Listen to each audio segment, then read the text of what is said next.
Hi everyone, and welcome to our review on protein synthesis. What we're going to be doing in this video then is having a look at a couple of the statements from our specification. We're going to be having a little look at the nature of the genetic code, so we're going to be looking at some key terms that we need to be aware of as far as genetic code goes. And we're then going to be having a look at transcription and translation of genes and how this then makes our polypeptides. And obviously we're going to have a look at a few key types of RNA there that you can see at the bottom.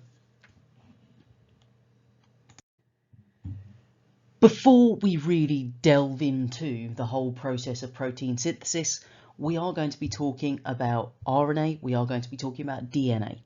Now, both of these are nucleic acids that we need to be aware of, but we also need to be able to compare these two things. So what I've given you here is a simple little table that hopefully is going to help you pick out those key comparisons between our RNA and our DNA. So I'd suggest you make sure you know these because comparison questions do come up. Now, one word of note on questions on your A-level biology paper.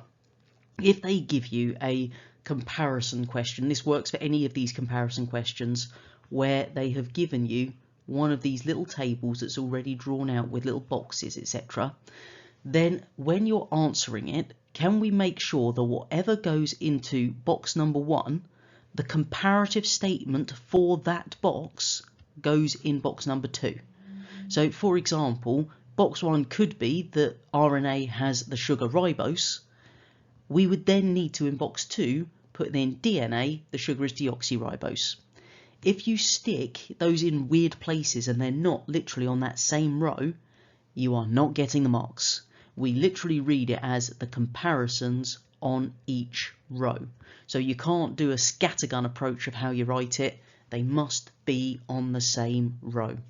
Word of advice. Okay, so in terms of our comparisons, we've already talked about one, the sugars. In RNA, it's ribose. In DNA, it's deoxyribose. Hence, ribonucleic acid versus deoxyribonucleic acid. It's in the name. In terms of the bases, in RNA, we have adenine, uracil, cytosine and guanine. Whereas in DNA, we have adenine, thymine, cytosine and guanine. So 3 are the same, adenine, cytosine, guanine, but DNA has thymine, whereas RNA, uracil. So any that would have been thymine are going to be uracil instead in an RNA structure.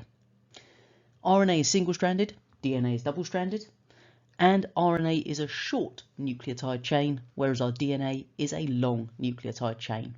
So make sure you know those differences because they can be questions on your exam about that. Okay, another term that I'm hoping we are familiar with from GCSE, when we talk about a gene, this is a short length of DNA found on a chromosome, which codes for a protein. So basically, your chromosomes made of DNA, a short length of that DNA that codes for a protein, that is a gene. So please also make sure that we can spell the word gene correctly. They were not talking about the stuff you wear, that, no. Okay, we are talking about genes as in DNA, G-E-N-E. Learn how to spell that one, it's a simple one. Okay, so what we're going to do then is we're going to have a look at protein synthesis and we're going to build on that GCSE knowledge that hopefully is still relatively fresh in your minds. Now at GCSE we pretty much said that there's this 2-stage process, transcription, translation. We gave you a very brief overview of what happens. We're going to build on that today. So the first step is transcription. Make sure you get them the right way around. That's like the first thing to get right here. Now, in transcription, the end result is going to be that we have made a strand of messenger RNA or mRNA.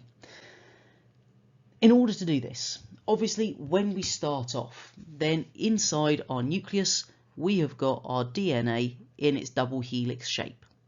Now, wherever the relevant gene for the protein we wish to actually make is, that bit is going to unwind. And we need to break the hydrogen bonds between those complementary nucleotide bases holding the structure in that double helix shape. And of course, if we think back to our previous lesson, we know that that is DNA helicase that breaks those hydrogen bonds. So at this point, we've unwound and unzipped that gene. Just the gene, not the whole strand. What then happens is we get our enzyme RNA polymerase. Be careful that you are writing RNA polymerase here, folks. We are making RNA, therefore it will be RNA polymerase. Not to be confused with DNA polymerase, where we are making DNA. So basically, whatever we're making, then it's a polymerase, but the bit in front, the RNA or the DNA, tells you what you're making. We're making RNA, RNA polymerase is what the enzyme will be. So the RNA polymerase binds to this region called the promoter, and it's then going to cause that formation of the mRNA strand using the DNA as a template. So in terms of how that happens, if we just look at an unzipped section, so we've literally got our little strand here of our DNA, so we've got all of our little exposed bases now, and so on, you get the idea. Then what's going to happen is the little RNA polymerase moves along, and as it does so, it's going to be attaching the complementary RNA bases. Again, note RNA. One thing to make sure we're not doing if we are asked to write out a complementary RNA sequence is not to include thymine. So wherever we've got adenine on obviously the DNA template, then we are going to have uracil on the RNA. Then obviously thymine leads to adenine, cytosine leads to guanine, guanine leads to cytosines, then we've got a couple more uracils and finally an adenine in there. So all we need to do is then write that sequence. Okay, so that is going to be our mRNA strand. So this little red bit here is the messenger RNA strand. This is something we also refer to as the coding strand. At the end of the gene, we have something called a termination site. This is basically something that says stop. Termination, it's an end. This is what it's doing. It's ending that little sequence that we are copying. So at that point that we reach our termination site, the mRNA strand is released, and we now have this single-stranded little bit of our actual sequence that can then leave the nucleus through those little nuclear pores that we've got.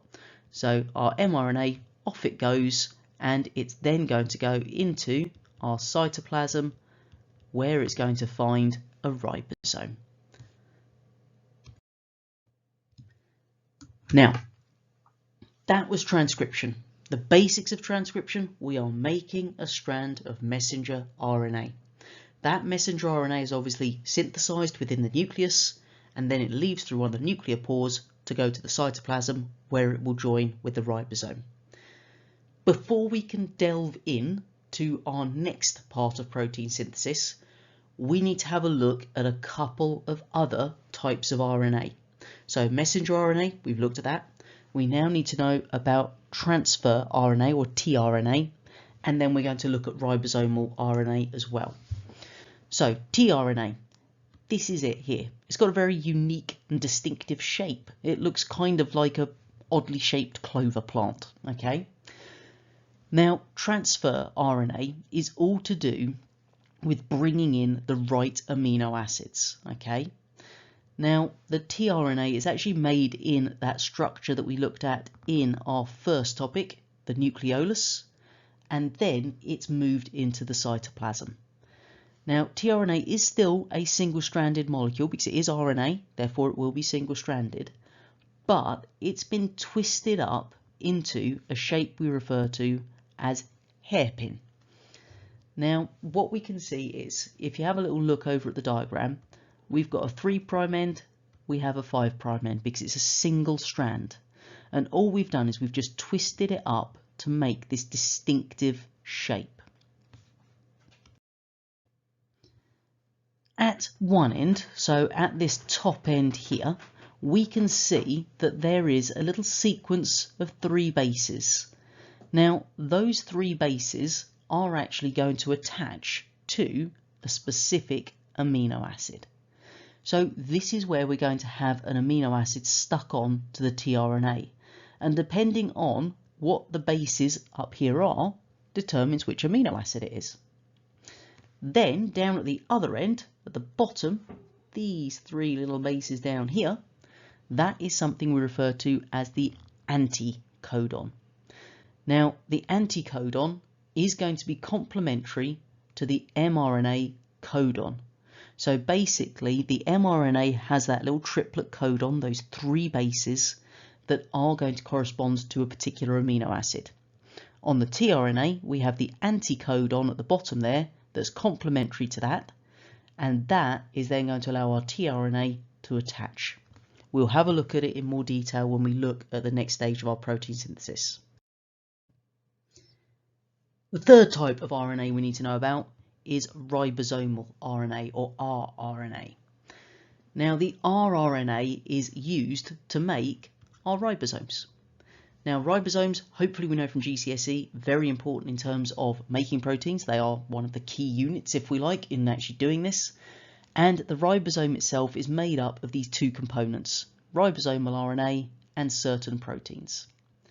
Now, the ribosome itself, if we look at the little picture on the right, is made of two subunits, the small subunit and the large subunit. We will have a look to see what they do in the next stage of protein synthesis. One comparison that we can make between our eukaryotic and our prokaryotic cells is to do with their ribosomes. Because in our eukaryotic cells, the ribosomes are larger, and they're actually termed as 80S ribosomes, so that's the actual size of them. Whereas those that we find in prokaryotic cells, and also in mitochondria and chloroplasts, they are smaller than the ones that we find in the eukaryotic cells. They're what we term as 70S ribosomes.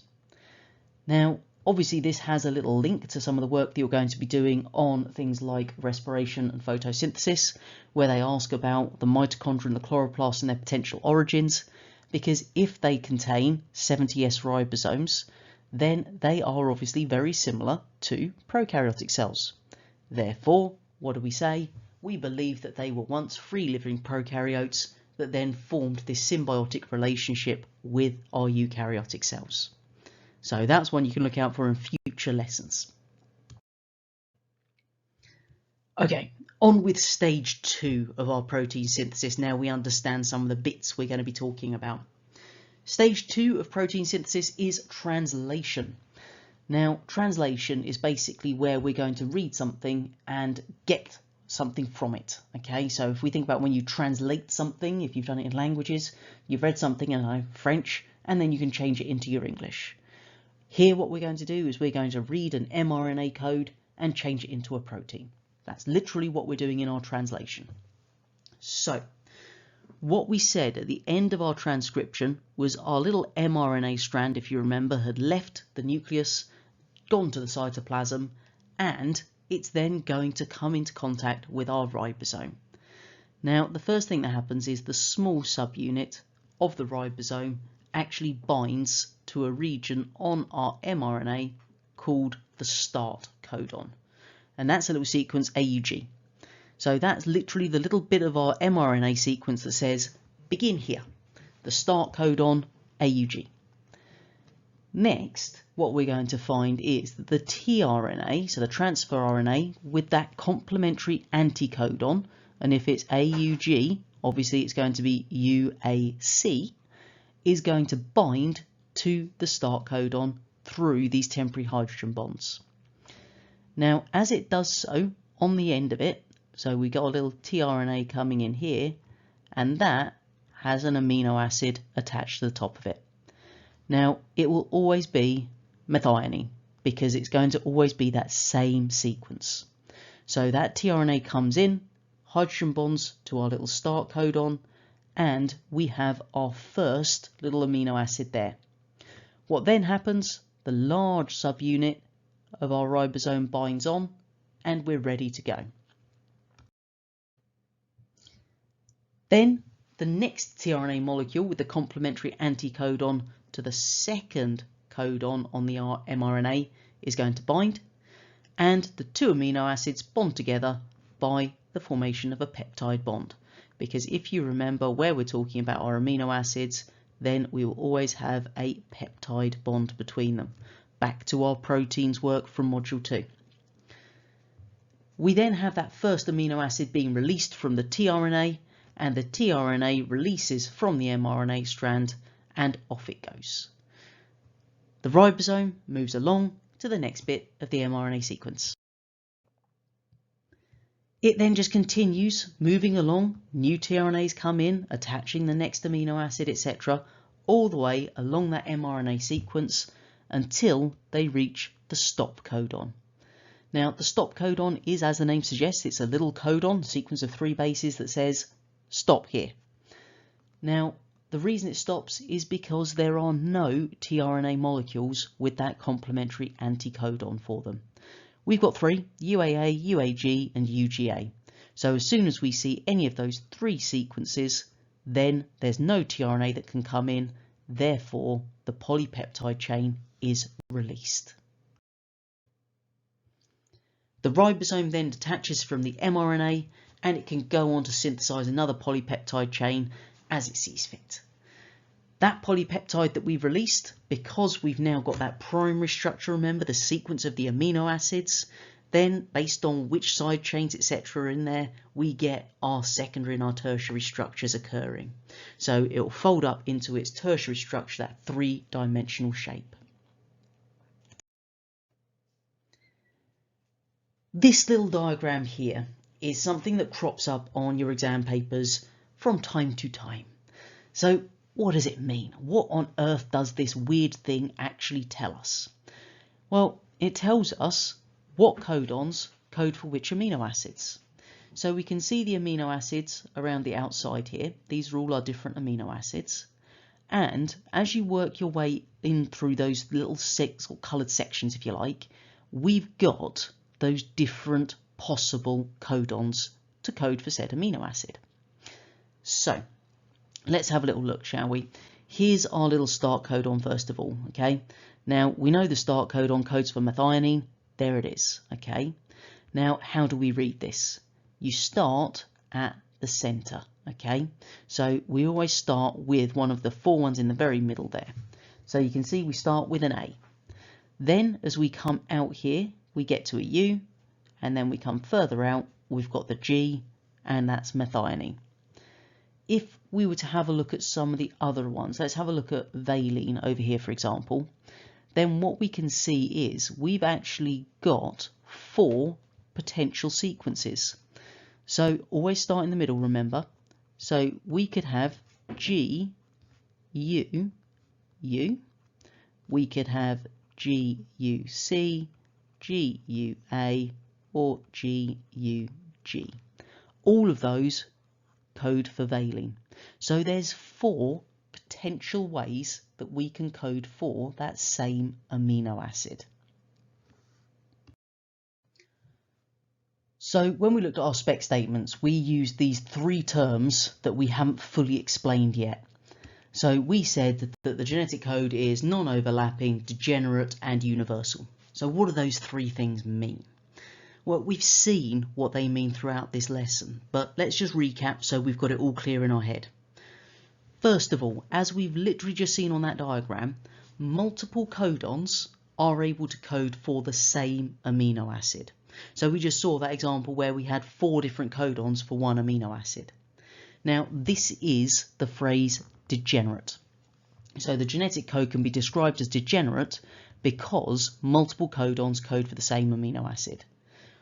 This is actually advantageous to our living organisms because if we think about a mutation, so if this is our original codon, but we have a mutation that is just a single base being substituted, then we could still be coding for the same amino acid. So they both code for that same amino acid. And if the amino acid doesn't change, there's 0 effect. Second word we used is universal. Now, we refer to genetic code as being universal because for virtually every organism, then it is the same. So that means the same triplet codons code for the same amino acids in all living things. This is why we're able to carry out things like our genetic engineering, where we take a gene from one organism and put it into another, because those triplet codons from organism A still code for the same amino acid in organism B. Last one, non-overlapping. This just tells us that each base in our little triplet codons are only read once. So make sure you do understand those three terms and their advantages, so to speak. And then don't forget to obviously subscribe to the channel so you can see any further updates of videos. You'll also be able to get some additional resources over on the website as well, so do stop on by to see if there's anything of use to you over there.